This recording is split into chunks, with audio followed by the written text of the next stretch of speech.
اور انہیں ابدی سکون حاصل ہو جاتا اور وہ اللہ کی راہ میں شہادت کا درجہ حاصل کر کے جنت الفردوس کے باشندے بن جاتے۔ جب رسول اللہ صلی اللہ علیہ وآلہ وسلم نے اپنے جانثار صحابہ کرام رضی اللہ عنہم کو مصائب میں گرفتار دیکھا تو رسول اللہ صلی اللہ علیہ وآلہ وسلم نے اپنے مظلوم صحابہ کرام رضی اللہ عنہم سے فرمایا، اگر تم سرزمین حبشہ چلے جاؤ تو بہتر ہوگا، کیونکہ وہاں کے بادشاہ کے ہاں کسی پر ظلم نہیں کیا جاتا۔ رسول اللہ صلی اللہ علیہ وسلم کے صحابہ کرام رضی اللہ عنہم فتنے میں مبتلا ہونے کے اندیشے کی بنا پر اور اپنے دین کی حفاظت کے لیے پہلے سفر ہجرت پر سرزمین حبشہ روانہ ہو گئے۔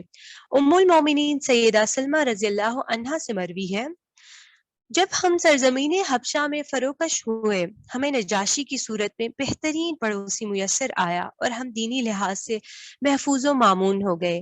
پرسکون انداز میں ہم اللہ تعالیٰ کی عبادت کرنے لگے، ہمیں کسی قسم کی کوئی تکلیف نہیں تھی اور نہ ہی کوئی ایسی بات ہم سنتے جو ہمیں ناپسند ہوتی۔ سیدہ سودا رضی اللہ عنہ اپنے خاوند سیدنا سکران بن عمر رضی اللہ عنہ کے ساتھ سفر ہجرت پر روانہ ہوئی۔ دونوں میاں بیوی نجاشی کے دیس میں راضی خوشی زندگی بسر کرنے لگے۔ یہ عادل بادشاہ ایسا خوش نصیب تھا کہ اس نے ایمان اور توحید کے زیر سایہ بہت عمدہ زندگی بسر کی۔ مکہ والوں کے اسلام قبول کرنے کی افواہ سن کر بہت سے لوگ مسلمان مکہ مکرمہ لوٹ آئے۔ جب سیدنا السکران بن عمر رضی اللہ عنہ اور ان کی بیوی سودا بنت زمع دونوں حبشہ سے مکہ معظمہ واپس آئے تو انہوں نے دیکھا کہ قریش تو بدستور نبی کریم صلی اللہ علیہ وسلم کی دعوت کو اعلانیہ ٹھکرا رہے ہیں اور آپ کے راستے میں روڑے اٹکا رہے ہیں۔ آپ کے مجاہد صحابہ کرام رضی اللہ عنہم کو طرح طرح کی سزائیں دے رہے ہیں اور نبی کریم صلی اللہ علیہ وسلم اپنے ساتھیوں کو دلاسا دیتے ہوئے فرما رہے ہیں، صبر کرو، اللہ کی مدد قریب ہے، بلا شبہ کامیابی، عزت اور غلبہ مسلمانوں کو حاصل ہوگا اور اللہ کے دشمن رسوائی کی اتھاہ گہرائی میں جا گریں گے۔ دردناک جدائی۔ دن گزرتے گئے، دونوں میاں بیوی زندگی کا ہر لمحہ کتاب اللہ اور سنت رسول صلی اللہ علیہ وسلم کی روشنی میں برضا و رغبت گزارتے رہے، یہاں تک کہ وہ گھڑی بھی آ گئی جس میں سیدنا السکران بن عمر بستر مرگ پر دراز ہوئے اور ان کی روح قفس انصری سے اپنے رب کی طرف پرواز کر گئی۔ انہوں نے مکہ معظمہ میں وفات پائی۔ سیدہ سودا رضی اللہ عنہ کو بہت صدمہ ہوا۔ سیدہ سودا رضی اللہ عنہا اس دنیا میں اکیلی رہ گئیں، لیکن انہوں نے کمال درجے کا صبر کیا اور اللہ کی تقدیر پر راضی ہو گئی۔ وہ اچھی طرح اس حقیقت کو جانتی تھی کہ اللہ تعالیٰ اپنے بندوں پر اس ماں سے زیادہ شفیق ہے جو ماں اپنے دودھ پیتے بچے پر شفیق ہوتی ہے، اور اسے اس حقیقت کا بھی علم تھا کہ بندہ جب کسی مصیبت پر صبر کرتا ہے اور ثواب کی نیت کر لیتا ہے تو اللہ تعالیٰ اس کا بہتر بدلہ عطا کرتے ہیں، لیکن اس کے دل میں کبھی یہ احساس تک پیدا نہیں ہوا تھا کہ وہ ام المومنین اور سرور عالم صلی اللہ علیہ وسلم کی رفیقہ حیات بننے کا اعزاز حاصل کر لیں گی۔ سعادت کی گھڑی۔ نبی کریم صلی اللہ علیہ وسلم ان دنوں سیدہ خدیجہ رضی اللہ عنہا کی وفات کی وجہ سے بہت زیادہ غمگین تھے، کیونکہ یہ عظیم المرتبت خاتون حبیب کبریا سیدنا محمد مصطفیٰ صلی اللہ علیہ وسلم کو سب لوگوں سے بڑھ کر عزیز تھی۔ بیست کے 10ویں سال سیدہ خدیجہ رضی اللہ عنہا نے وفات پائی۔ آپ کے ہمدرد چچا ابو طالب وفات پا گئے۔ اسی مناسبت سے اس سال کا نام عام الحزن یعنی غم کا سال رکھ دیا گیا۔ لیکن سودا رضی اللہ عنہا کو سعادت کی گھڑی نصیب ہوئی۔ اللہ سبحانہ و تعالیٰ کی یہ مشیت ٹھہری کہ حبیب کبریا سیدنا محمد مصطفیٰ صلی اللہ علیہ وسلم ان سے شادی کر لیں۔ لیکن یہ کیسے ہوا؟ آئیے اب ہم اس دل آویز واقعے کو بیان کرتے ہیں۔ حبیب کبریا سیدنا محمد مصطفیٰ صلی اللہ علیہ وسلم کے صحابہ کرام جانتے تھے کہ نبی کریم صلی اللہ علیہ وسلم کے نزدیک سیدہ خدیجہ رضی اللہ عنہا کی کیا قدر و قیمت ہے۔ جب وہ فوت ہو گئی تو صحابہ کرام چاہتے تھے کہ اللہ تعالیٰ آپ کو نعم البدل عطا کر دے تاکہ آپ کے غم و اندوہ میں کچھ تخفیف ہو سکے، لیکن کسی صحابی کو یہ جرت نہ تھی کہ وہ نبی کریم صلی اللہ علیہ وسلم کے ساتھ شادی کے موضوع پر بات کر سکے۔ جب اللہ تعالیٰ نے چاہا تو ایک جلیل القدر صحابیہ سیدہ خولہ بنت حکیم رضی اللہ عنہا نے رسول اللہ صلی اللہ علیہ وسلم کے سے شادی کے موضوع پر بات کرنے کی جسارت کی تاکہ آپ کا غمگین دل خوشیوں کا گہوارہ بن جائے۔ ام المومنین سیدہ عائشہ رضی اللہ عنہا فرماتی ہے کہ جب سیدہ خدیجہ رضی اللہ عنہا وفات پا گئی تو عثمان بن مظعون رضی اللہ عنہ کی بیوی خولہ بنت حکیم نے کہا، یا رسول اللہ، کیا آپ شادی نہیں کریں گے؟ آپ صلی اللہ علیہ وسلم نے فرمایا، کس سے؟ انہوں نے کہا اگر آپ کنواری دوشیزہ سے شادی کرنا چاہتے ہیں وہ بھی ہے، اور اگر آپ کسی بیوہ سے شادی کرنا چاہتے ہیں وہ بھی ہے۔ آپ نے پوچھا کنواری دوشیزہ کون ہے؟ انہوں نے کہا آپ کو جو شخص ساری مخلوق میں سب سے زیادہ محبوب ہے، اس کی بیٹی عائشہ بنت ابو بکر رضی اللہ عنہما ہے۔ آپ نے فرمایا بیوہ کون ہے؟ انہوں نے کہا سودا بنت زما رضی اللہ عنہا، وہ آپ پر ایمان لا چکی ہے اور وہ آپ کی اطاعت گزار ہے۔ آپ نے فرمایا جاؤ ان دونوں سے میرے بارے میں بات کرو۔ مسند امام احمد میں الفاظ کے تھوڑے سے فرق سے یہ روایت مذکور ہے۔ سیدہ خولہ بنت حکیم رضی اللہ عنہ کہتے ہیں کہ میں سودا رضی اللہ عنہا اور ان کے باپ کے پاس گئی۔ ان کا باپ بہت بوڑھا ہو چکا تھا اور بڑھاپے کی وجہ سے گھر میں ہی رہتا تھا۔ میں نے جاتے ہی انہیں کہا واہ سبحان اللہ، اللہ نے کس قدر تم پہ اپنی خیر و برکت نچھاور کر دی۔ سودا نے گھبراہٹ سے پوچھا خولہ وہ کیا؟ میں نے کہا کہ مجھے محمد مصطفیٰ صلی اللہ علیہ وسلم نے تیری طرف بھیجا ہے تاکہ میں آپ کو ان کی طرف سے شادی کا پیغام دوں۔ سیدہ خولہ فرماتی ہیں کہ میں سودا کے والد کے پاس حاضر ہوئی اور وہ سلام کہا جو زمانہ جاہلیت میں رائج تھا، یعنی میں نے کہا انعم صباحن، صبح بخیر۔ اس نے کہا آپ کون ہیں؟ میں نے کہا عثمان بن مزون جمحی کی بیوی خولہ بنت حکیم بن امیہ السلمی۔ پھر انہوں نے وہی باتیں کی جو میرا اللہ اس سے کہلوانا چاہتا تھا۔ اسے یہ معلوم تھا کہ میں معبودان باطلہ کو چھوڑ کر دائرہ اسلام میں داخل ہو چکی ہوں اور حبشہ کی طرف ہجرت کی تھی، پھر مکہ معظمہ واپس آ گئی۔ اس نے مجھ سے پوچھا آج ہمارے ہاں کیسے آنا ہوا؟ میں نے کہا سیدنا محمد بن عبداللہ بن عبد المطلب آپ کی بیٹی سودا رضی اللہ عنہا سے نکاح کا ارادہ رکھتے ہیں۔ وہ یہ بات سنتے ہی کہنے لگا رشتہ تو بہت مناسب ہے، سیدنا محمد صلی اللہ علیہ وسلم بہت اچھے ہیں، لیکن آپ کی سہیلی سودا کی کیا رائے ہے؟ میں نے کہا اس سے یہ رشتہ پسند ہے۔ سودا رضی اللہ عنہا کے باپ نے کہا تو پھر اس کو میرے پاس بلائیں۔ میں اسے بلا لائی۔ باپ نے کہا یہ خولہ بنت حکیم کہتی ہے کہ محمد صلی اللہ علیہ وآلہ وسلم نے رشتے کا پیغام بھیجا ہے۔ میری معلومات کے مطابق یہ رشتہ نہایت مناسب ہے۔ کیا تجھے یہ پسند ہے کہ میں تیری شادی اس سے کر دوں؟ سیدہ سودا رضی اللہ عنہا نے قدرے شرماتے ہوئے اور خوشی سے مسکراتے ہوئے کہا ابا جان اگر آپ چاہتے ہیں تو میں راضی ہوں۔ خوشی ان کے چہرے سے پھوٹ رہی تھی۔ سیدہ سودا کے باپ زمان نے خولہ سے کہا سیدنا محمد کریم صلی اللہ علیہ وسلم سے کہہ دیں کہ وہ تشریف لے آئیں۔ سیدہ خولہ رضی اللہ عنہا بیان کرتی ہیں کہ رسول اللہ صلی اللہ علیہ وآلہ وسلم تشریف لائے، نکاح ہوا اور آپ نے 400 درہم حق مہر ادا کیا۔ ام المومنین سیدہ سودا کا ایک بھائی عبداللہ بن زما تھا۔ وہ قریش کے دین پر کاربند تھا۔ شادی کے موقع پر وہ مکہ معظمہ سے باہر تھا۔ جب وہ گھر آیا اور اسے پتا چلا کہ اس کی بہن سودا بنت زما محمد صلی اللہ علیہ وسلم کے ساتھ رشتہ ازدواج میں منسلک ہو گئی ہے تو اس کے ہاتھوں کے طوطے اڑ گئے۔ غصے سے وہ لال پیلا ہو گیا اور جاہلیت کا بھوت اس پر سوار ہو گیا۔ اس نے شدت غم میں مبتلا ہو کر اپنے سر میں مٹی ڈال لی اور اپنے باپ سے غوں غاں کرنے لگا اور مارے غصے کے چیخنے لگا۔ لیکن جب اللہ تعالیٰ نے نور اسلام کے محاسن کو دیکھنے کے لیے اس کی بصیرت اور بصارت کے دروازے کھول دیے تو وہ اللہ تعالیٰ اور سیدنا محمد کریم صلی اللہ علیہ وسلم پر ایمان لے آیا۔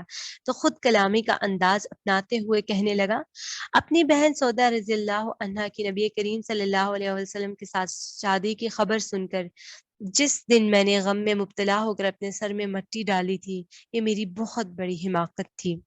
خانہ نبوی کے آنگن میں ام المومنین سیدہ سودا بنت زما رضی اللہ عنہا وہ پہلی خاتون ہیں جن سے نبی کریم صلی اللہ علیہ وسلم نے سیدہ خدیجہ رضی اللہ عنہا کی وفات کے بعد شادی کی۔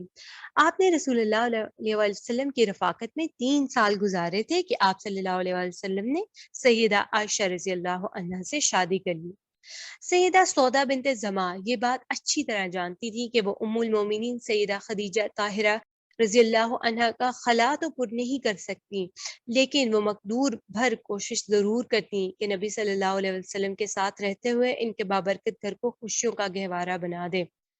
رسول اللہ صلی اللہ علیہ وسلم کو مشرکین کی جانب سے جو تکالیف برداشت کرنا پڑتی ان کا غم ہلکا کرنے کے لیے حبشہ میں پیش آنے والے واقعات رسول اللہ علیہ وسلم کو سناتی۔ زیادہ تر آپ صلی اللہ علیہ وآلہ وسلم کی بیٹی رقیہ رضی اللہ عنہا اور ان کے خاوند سیدنا عثمان بن عفان رضی اللہ عنہ کو پیش آنے والے حالات کا تفصیل سے تذکرہ کیا کرتی تھی، کیونکہ انہیں یہ پتہ تھا کہ رسول اللہ صلی اللہ علیہ وسلم کی دلی تمنا ہوتی ہے کہ آپ کو بیٹی اور داماد کے حالات سے آگاہ کیا جائے۔ آپ صلی اللہ علیہ وسلم ان کا تذکرہ بڑی دلچسپی سے سنتے۔ اس طرح سیدہ سودا بنت زمع رضی اللہ عنہ کی ہر ممکن یہ کوشش ہوتی کہ رسول اللہ صلی اللہ علیہ وسلم کے دل کو خوش رکھا جائے۔ دائمی سعادت ام المومنین سیدہ سودا بنت زمع رضی اللہ عنہا نبی کریم صلی اللہ علیہ وسلم کی زوجیت میں زندگی بسر کرتے ہوئے آپ کے طرز عمل، اخلاق، علم اور بردباری سے خوشہ چینی کرنے لگیں، حتیٰ کہ یہ صورتحال پیدا ہوگی کہ یہ سعادت عظمیٰ ایک لمحے کے لیے بھی ان کے دل سے الگ نہ ہوتی۔ سیدہ سودا کے دل میں کبھی یہ خیال بھی نہیں آیا تھا کہ وہ کسی دن رسول اللہ صلی اللہ علیہ وسلم کی بیوی بن کر ام المومنین کے بلند مقام کو حاصل کر لے گی، لیکن یہ اللہ کا فضل و کرم ہے۔ اللہ جسے چاہتا ہے اپنے فضل عظیم سے نواز دیتا ہے۔ خانہ نبوی میں ام المومنین سیدہ سودا بنت زمع رضی اللہ عنہ کے بڑے روشن کارنامے ہیں۔ رسول اللہ صلی اللہ علیہ وسلم کی بیٹی سیدہ رقیہ رضی اللہ عنہا اور ان کے خاوند سیدنا عثمان بن عفان رضی اللہ عنہ حبشہ سے مکہ معظمہ میں آئے۔ ان کی نگاہ اپنی امی جان سیدہ خدیجہ طاہرہ رضی اللہ عنہا کے عالی شان قیمتی گھر پر پڑی، جہاں انہوں نے اپنی عمر کے سہانے دن گزارے تھے۔ جو گھر وحی اور ایمان کا گہوارہ اور صدق و صفا کا مرکز ثابت ہوا، جس گھر میں افسردگی، خوف، غمی، خوشی اور بے چینی و سکون کے ملے جلے دن بسر کیے۔ انہوں نے دروازے پر دستک دی، یہ خبر پھیل گئی کہ سیدہ رقیہ رضی اللہ عنہا اور سیدنا عثمان رضی اللہ عنہ آئے ہیں۔ سیدہ ام کلثوم، سیدہ فاطمہ اور باقی جو افراد گھر میں موجود تھے جلدی سے دروازے تک پہنچے۔ بہنوں نے معانقہ کیا، آنسوں کی جھڑی لگ گئی، یادیں بیدار ہوئی، سب نے شفیق ماں کی جدائی کو شدت سے محسوس کیا۔